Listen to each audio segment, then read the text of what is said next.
Ada kan? Tepuk space ada.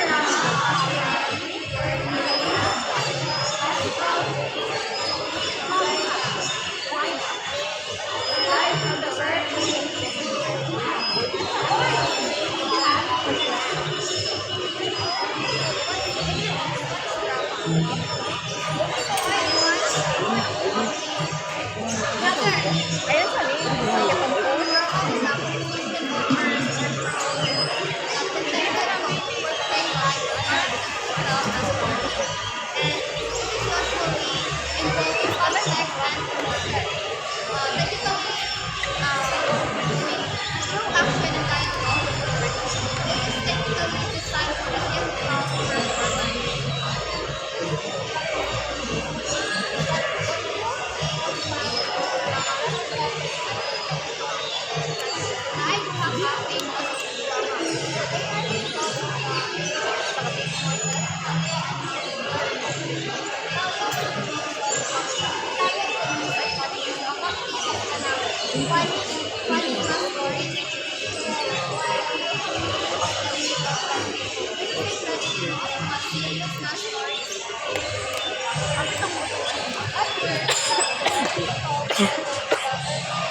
libre ka ba?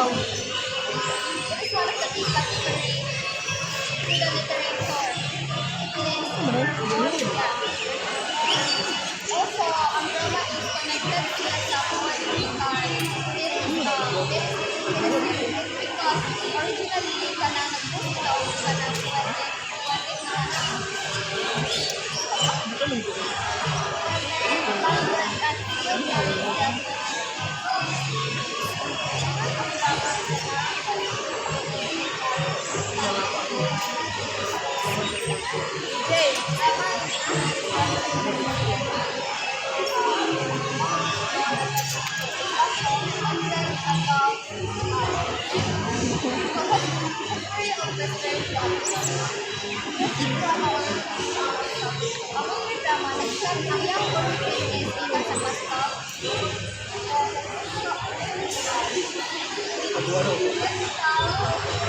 Mana dito?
sang, chanted, and danced to tell the story.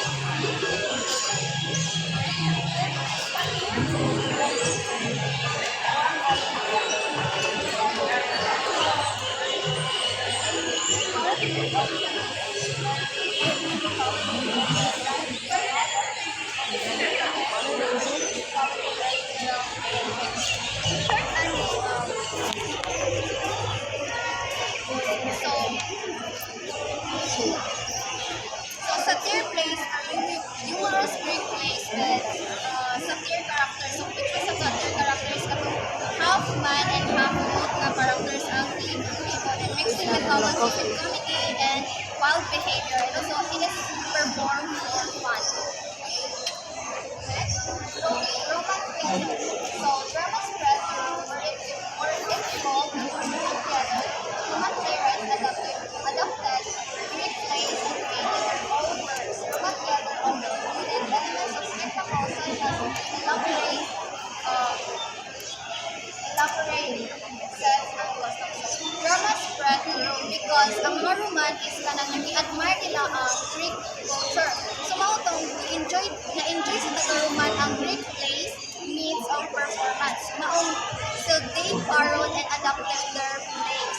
And then as drama reached to Rome, nag-add sila ilang their own style bitaw sa paghimo sa plays because they love excitement, entertainment.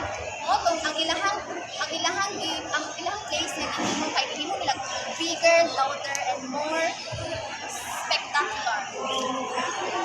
Then medieval drama.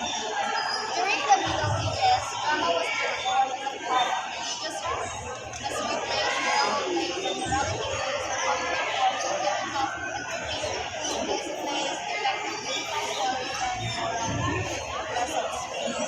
So during the Middle Ages, drama was mostly connected to church. So plays were performed to teach people about the Bible and the church values, and the Christian values.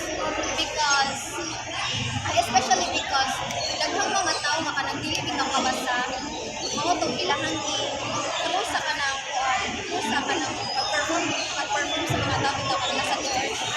Mao tong and then there were three main kinds of plays.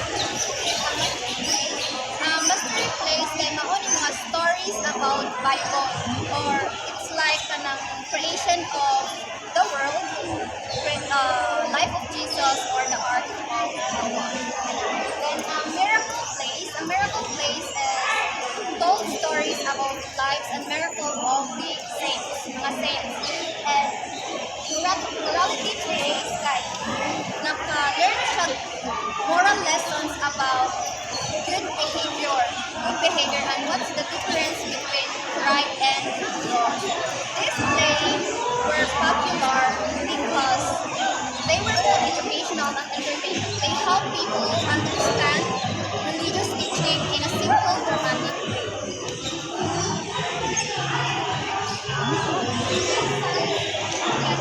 In the Renaissance period, drama experienced a revival. Playwrights like William Shakespeare, England, and France created iconic works that are still performed. The Renaissance saw the emergence of professional theater and the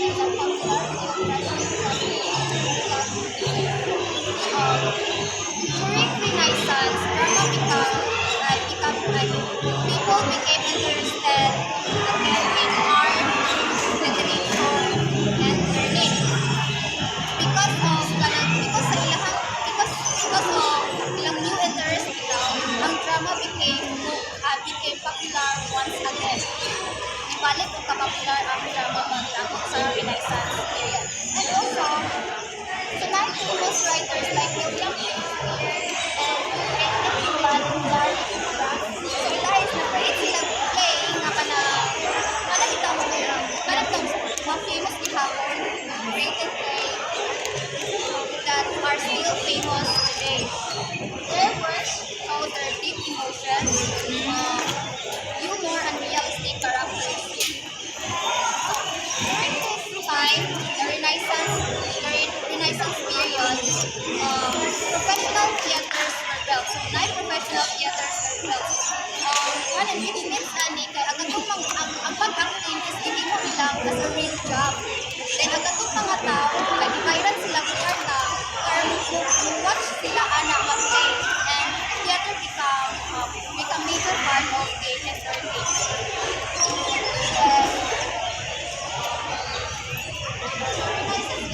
Different types of plays such as comedies and balik-balik or mazor.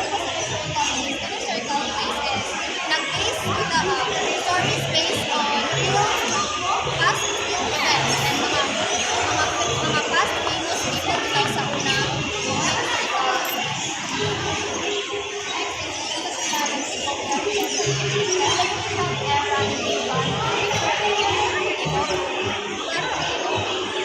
Bau hinay man.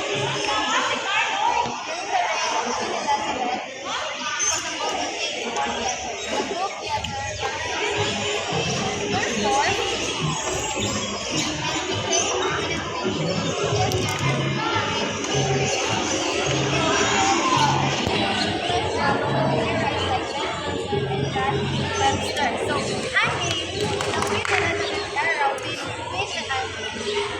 Queen Elizabeth ruled in England. Itawag ko siya ani nga time o kanang the golden age of theater because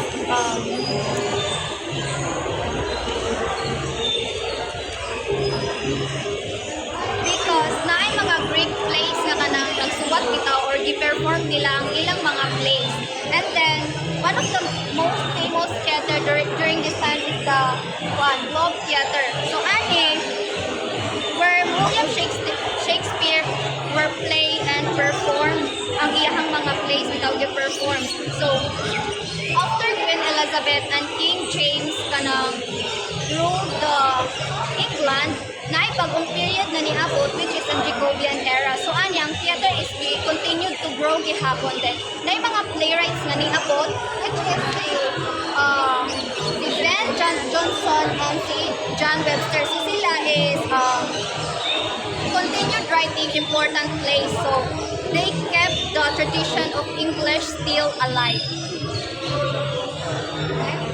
Modern drama. So in the 19th and 20th centuries, drama continued to evolve. Realism became a dominant style with playwrights like Henrik Ibsen and Anton Chekhov, depicting ordinary life and social issues. The rise of experimental and avant-garde theater challenged traditional forms of communication. During this time, drama changed to become more realistic. During this time, nahimo ng realistic ang ilang drama. Kay ang playwrights like Henrik Ibsen and Anton Chekhov, ang ilahang gi-wrote nga plays kay it's about the ordinary people or the real life problems. And instead nga ang ilang himuon is kanang mga myth, mga royalty. Ang ilahang gikuha na to sa ilang plays, gi-wrote sa ilang mga plays is about sa real life problems of mga unsay gihimo sa mga tao in ordinary people unsay gipaghimo nila. And at the same time, some playwrights experiment with new and unusual ways of telling stories. So both experimental and avant-garde theater. So ani which kani is nakabroke siya sa traditional rules of drama. Next, lastly, contemporary drama. Drama in the present day encompasses a wide range of styles and themes. Playwrights explore diverse topics and experiment with new forms of storytelling. Contemporary drama reflects societal shifts and human conditions. So today, drama, karon ka kanang period, ang drama includes many different styles or topics. Daghang kanang different types of or topics ang tikuan sa drama. Dili lang kay kanang more on sa una bitaw, or may mga bago nga naabot na natin. Playwrights continue to try new ways of storytelling and then often reflecting modern society and human experiences. So lastly, it is important to note that also developed in other parts of the world, such as India, Japan, and China. So, each of them has their own unique traditions and styles. And that's all. Thank you.